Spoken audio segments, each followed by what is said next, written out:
Capítulo 9. Irmão Cláudio.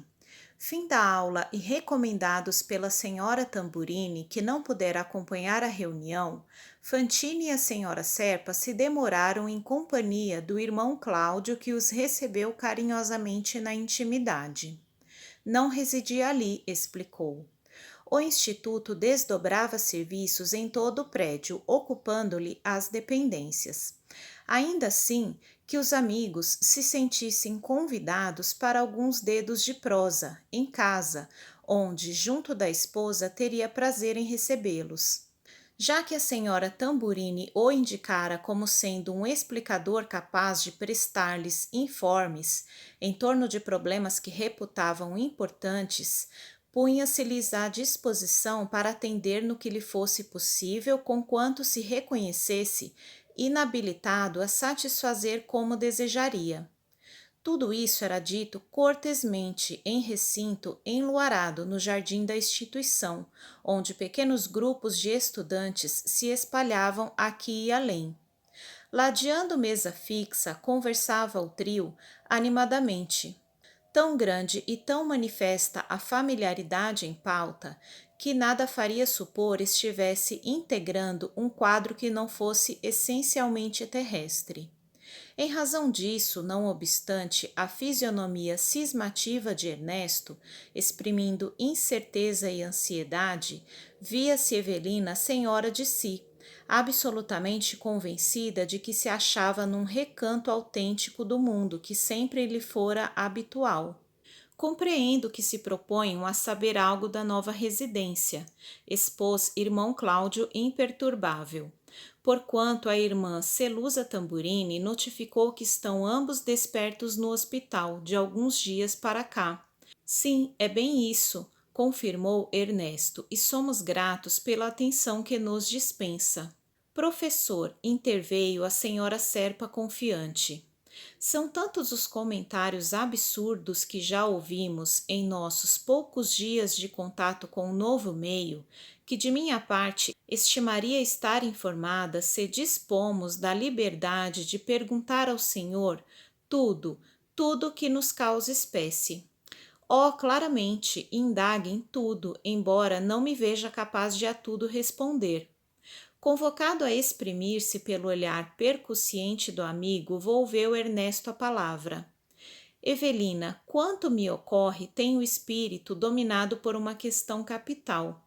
Isso lhe parecerá talvez uma criancice de doentes mentais que às vezes temos ambos a impressão de ser, mas temos escutado em circunstâncias diversas a afirmativa de que somos mortos em recuperação num ambiente que não mais pertence aos homens de carne e osso.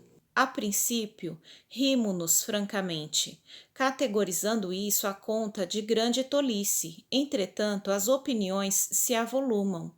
A própria senhora Tamburini está certa de que já cruzamos as fronteiras da morte, como quem vara uma noite de sono. Que nos diz a isso, professor? Irmão Cláudio esboçou significativa expressão facial, em que a admiração se misturava à piedade e obtemperou sem cerimônia. Estarão vocês em condições de acreditar em minha palavra se lhes ratificar a notícia de que respiramos em plena esfera espiritual? Mas, professor, clamou Evelina lívida. Entendo, certificou ele sorrindo. A senhora, muito mais que o nosso irmão Ernesto, opõe firme recusa mental à verdade, à vista de suas convicções religiosas, louváveis, mas provisórias, convicções que jazem solidamente estruturadas em seu espírito. Apesar de tudo, porém, tenho a obrigação de assegurar-lhes que não mais pisamos a terra que nos era comum, e sim um departamento da vida espiritual. E ela, meu Deus, como pode ser isso? Irmã Evelina, trabalhe com a própria mente. Se não abordássemos a crosta planetária pelo regaço materno com o período da infância, logo após constrangendo-nos a longos serviços de readaptação, não seria a mesma coisa? Mas a Terra eu conheço. Puro engano.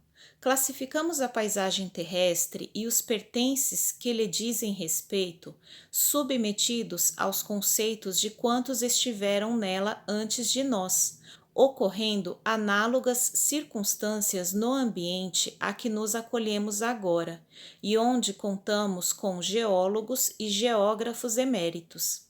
Na realidade, porém, tanto lá quanto aqui, conhecemos na essência muito pouco acerca do meio em que vivemos.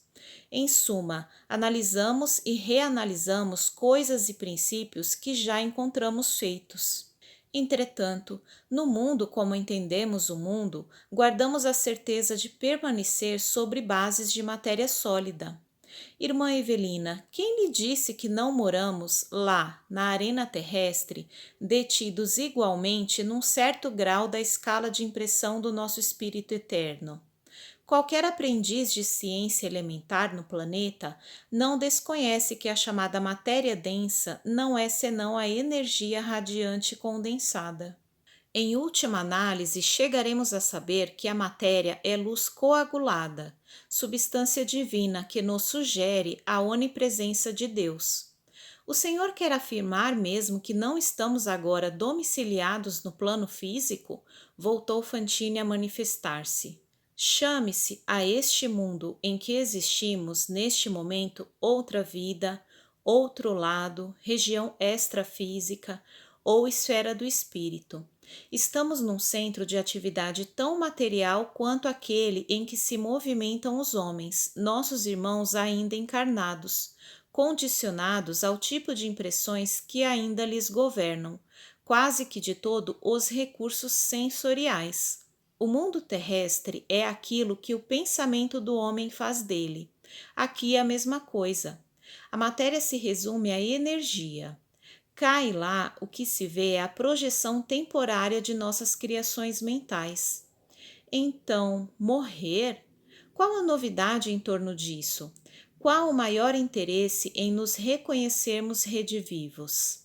As incógnitas da vida exterior, com os desafios delas resultantes, são as mesmas. Entretanto, se a criatura aspira efetivamente a realizar uma tomada de contas, encontra neste novo mundo surpresas muito fascinantes no estudo e redescoberta de si mesma.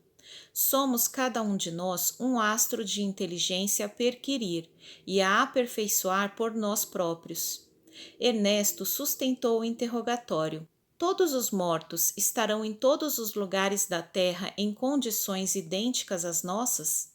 Impossível.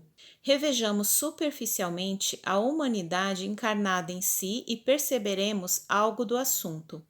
Contamos na Terra de onde somos egressos milhões de pessoas sensatas e espiritualmente desequilibradas, sadias e enfermas, instruídas e ignorantes, relativamente sublimadas e outras tantas ainda excessivamente animalizadas, confiantes e descrentes, amadurecidas na evolução ou iniciantes nela. Impraticável categorizá-las depois da morte segundo um critério exclusivo. Cada qual estará em seu grupo e cada grupo em sua comunidade ou faixa de afinidades. Nada fácil padronizar as situações dos espíritos desencarnados. Basta recordar que 150 mil pessoas aproximadamente por dia saem da circulação do ambiente físico na média flutuante de 100 por minuto, largando afetos, realizações, compromissos, problemas. Ora, todos são filhos de Deus e recebem de Deus atenções e providências, análogas do ponto de vista do amor com que somos envolvidos na criação, embora diversas nos modos múltiplos em que se exprimem. Razoável reconhecer que, por muito se enfeitem externamente com as honras que lhes são prestadas pelos entes queridos, quando se despedem do mundo, os homens, quaisquer que sejam, chegam aqui como são. Porque hajam desencarnado, o louco não adquire o juízo de um dia para o outro, e nem o ignorante obtém a sabedoria por osmose. Depois da morte, somos o que fizemos de nós, na realidade interna, e colocamos-nos em lugar compatível com as nossas possibilidades de recuperação ou com as oportunidades de serviço que venhamos a demonstrar. Estamos diante de trabalho imenso, anotou Fantini espantado. Sim, no mundo dos homens, uma criatura não se modifica de improviso por haver atravessado o oceano de um continente para outro. Acontece o mesmo nos domínios do espírito. Há tempos, sublinhou Ernesto, li mensagens de entidades desencarnadas merecedoras de crédito, relacionando sofrimentos e conflitos que experimentaram em regiões inferiores. Individualidades, aliás, que me pareceram senhorear largo patrimônio de recursos intelectuais. Nada de admirar. Por imposição de nossas necessidades, nós mesmos estamos residindo em zona dessas, na vizinhança das criaturas encarnadas. Refiro-me às regiões tenebrosas ou infelizes, relativamente às quais ouvi tantas dissertações e onde se desarvoram tantos irmãos nossos. Fantini, precisamos certificar-nos, clareou o mentor, de que esses lugares não são infelizes, de vez que infortunados são os irmãos que os povoam. Os jardins e pomares que enriqueçam um manicômio deixarão de ser jardins e pomares porque existam enfermos a desfrutar-lhes as emanações nutrientes? Pois é, meu caro, as áreas do espaço, às vezes enormes, ocupadas por legiões de criaturas padecentes ou desequilibradas, estão circunscritas e policiadas por maiores que sejam, funcionando à maneira dos sítios terrestres, utilizados por grandes instituições para a recuperação dos enfermos da mente. Você não ignora que existem doentes da alma, consumindo larga faixa da existência nos hospícios acolhedores da terra. Isso acontece aqui também. Ladeando nosso vilarejo, temos vasto território empregado no asilo a irmãos desajustados aos milhares, mantidos e vigiados por muitas organizações de beneficência que trabalham no socorro fraternal. Evelina, que não acreditava no que ouvia, objurgou insatisfeita.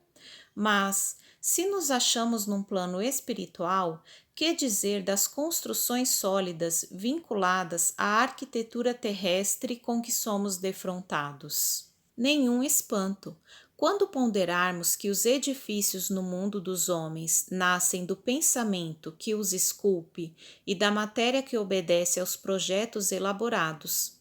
Aqui verificamos o mesmo processo, diferindo apenas as condições da matéria, que se evidencia mais intensivamente maleável à influência da ideia dominante.